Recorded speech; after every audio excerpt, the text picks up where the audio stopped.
Welcome to Game Devs Play Games, where we play games about game design, and today we are playing Flat Kingdom Papers Cut Edition. Papers Cut Edition. This is a game made by Fat Panda Games. It's a great studio name. That is a great name. You know, sometimes, Nathan, I see studios like that, it's just like Fat Panda, and then I'm like, and I'm like, man, how long did it take us to think of a name for our studio? It's because we tried to be like super intelligent and all this stuff, and they were just like, I mean, they might have a reason, but at the end of the day, for all we know, all they had to do is like, let's just pick a name that people are gonna laugh about and enjoy, and it worked. Yep. And so here we are with Flat Kingdom Papers Cut Edition, version 1.0.4. So this was sent to us by the developers.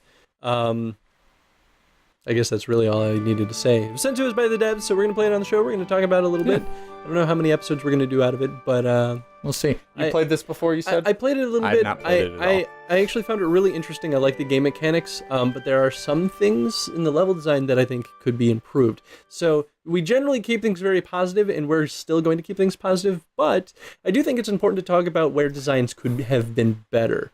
It's not a game design show if we only... If we're too friendly about it, yeah, then you... I hope they're not watching and being like, man, they're going to tear this thing apart. I've never even played this. I don't know. Anyway, I'm just going to start out by saying I am a sucker for two things when it comes to theme, or two games. Number one, theme, and number two, aesthetics. And I guess the third one would be narrative, but right now what I'm looking at is theme and aesthetics, and I love that. It's pretty solid. It is so... This is gorgeous. All right, so I'm going to press the button because it told me to. Ooh. Flat newbie, flat hero, or flat legend? Flat hero is pretty solid. I think that's what I played too. I feel like if you start in an easy mode, you're just not getting to experience what the game actually wants you to experience. I know, right? That's actually why I generally appreciate it when there are no difficulty settings for games. It's just like you're playing this in normal mode whether you like it or not. It's like if you want to make it harder, then you find ways to make it harder in the game by making, riskier decisions or shooting for more difficult obstacles. Okay, this is awesome. I want to know, did they actually use cut up pieces or did they, probably not. Or, ooh, I don't know. No, that's totally, that has to be. This definitely looks like film footage. Ensuring an everlasting I can see a combination of the two. Like, that clearly had an outline on the side, or that building had an outline just then. Yeah, well, it could even be green screened too. Yeah. And it'd be pretty easy to put an outline around it that way. I know people that I've worked with in the past, they've actually taken like photographs of like construction paper or very papery qualities and used that in like the art assets as their texture to kind of make it feel like it's papery. It's a very clever use of texture. Absolutely, and on top of that, normally when an intro happens, sometimes you're just like, just get past it, I don't care, just whatever, it's just text and people talking, but that was captivating. It was like captivating. I wanted to pay attention. It was also concise, which I think is important too. We only really sat through that opening video for a minute. Yeah, it wasn't too long. Oh my god, that drives me at the wall. That was perfect length. I don't think that the narrative of it was the most wonderful thing, but it was still enjoyable and certainly aesthetically pleasing. Yeah, I mean, if they're going for that typical, like, kind of like fun fantasy feel, though, then they hit it right on the head. Sometimes you gotta have your campy. Here you are, Flat. Oh, why to continue? I know, right? Quick, you must come with me. Something terrible has happened. The king will tell you more. Let's go. Well, okay. Our character looks fun. You look funny. I do look fun.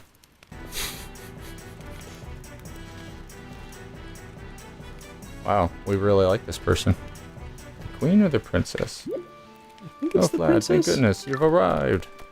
You can see a little bit of the 3D nature to the game, too. It's not as obvious right now, but... Look at his huge arms. I know, right? His hands are so big. Something's happened. Can you help? A dangerous thief kidnapped Princess Tree. Okay, so then that's the princess. Try. That's a Try. Oh, my poor daughter. I'm angry. On top of that, you have the guts to steal my magic jewel. That's what you're angry about. He said, "Joel, I'm able to keep peace in the camp." Okay, actually. Which, had we been paying attention, I would be mad about that too. Had we been paying attention to that opening cinematic, those jewels are like world-changing things. really, he should be a little bit more worried about the jewel than his daughter, but yeah, and life will become aggressive and chaotic. Good. Uh-oh. Oh man, what is this? Everything's not flat anymore. Our perception of reality is broken. The land is already changing. I fear that he'll try to steal the rest of the jewels all across the kingdom and make everything three-dimensional. I feel like that's a good thing. I mean, depends on your perspective. I guess that's true. Save my dear daughter. Save the flat kingdom. Or the 3D ignorance is kingdom. bliss, right? Go forth, my little hero, and good luck. God, those arms. I love them. All right. Okay, I can only go. Okay. Aye. Okay, the reason why it's Y is so you can still move while talking to people. I was actually wondering about that. Yeah, that makes sense. A lot of, like, back in the day, you know, you used to only be able to do so much back in, like, RPG and adventure games, but as PlayStation came out, they were able to process more, and suddenly you started seeing that you could move your hero while also having dialogue. And I remember the first game I played. You lose all your life, you'll return straight to me. The guy with the flag. My first obstacle. However will I get past it? I am friends of the daughter? Yep. Wait, no, that's the princess. Wait, that must be the princess, and then that's the queen, I guess? So, alright, so... Speaking to the aesthetic of the game, I feel like everything felt really polished up until the point where they started expanding the 3D space. And, like, I don't know, something about the 3D objects feels kind of... What's the B button? I don't know. Circle form. The jumping form. Well, being a circle, you can reach high places with your double jump. Which is just... Oh, I'm already in circle form. Okay, well, that was interesting. It was a flashback. Mm-hmm. It's a flashback of you with the Aww. Hiya! Okay. Also, your little belt kind of looks like a pacifier. Yeah, okay. Look how tall you are. Oh, wow, look at that. They're putting in the narrative with the level itself. Mm-hmm. Yeah, they're kind of giving the narrative through the tutorial. The one thing I kind of don't like about it is, like, why does that block have to be dark and black? Like, why couldn't it be the same color as everything else? That's fair. I imagine they did that so that the like drawing on the it chalk on it, yeah. would stand out. But you know, why wouldn't they just make it dark and like invert it? You know, That's pretty cool. It's a party. Nikki's like, oh, look at this balloon. It's almost as big as my hand. Oh, I turned into a triangle form. It is interesting though because they're establishing that you've had like a really long history with them, but you as a character haven't really changed. You've always been the same size, same shapes. Yeah. Which it's interesting because you're very much not like maybe human's not the right word because we're in a paper kingdom, so human isn't exactly a thing. True. I also want to point out a level design decision. When that just happened, I immediately turned left, and immediately from there I was like, oh, I'll just run this way. Oh, look how much farther I can jump. How cool is that? And then if you fall, then suddenly you can't get back up, and then you're forced to change back into your circle form. So it's like not exactly like 100% teaching you how to do things, but it gives you the opportunity right there to learn. Yeah, I don't think they expect players to really backtrack in that instance, but I think you'll see here that it's sort of the same idea where, you know, you can't really go backward in triangle form once you pass those stairs.